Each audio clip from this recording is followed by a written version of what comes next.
मुकेश भैया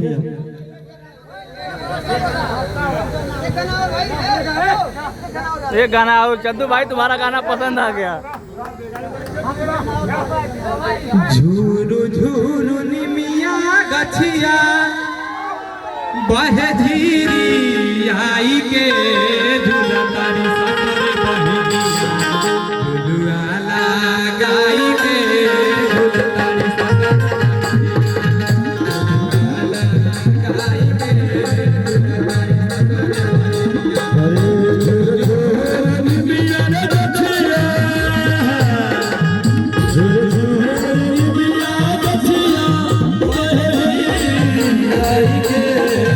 तारी सकर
कैलाश भेंटर जी कामन की धरती से 100 रुपए का आशीर्वाद देने व्यापारी वाले को स्वागत बजाए।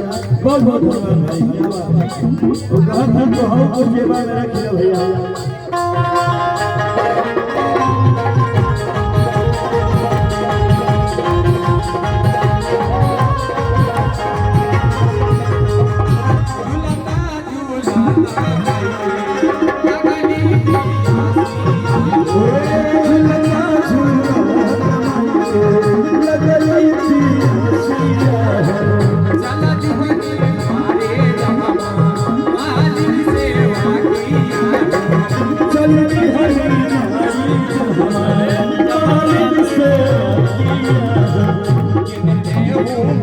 मालिनिया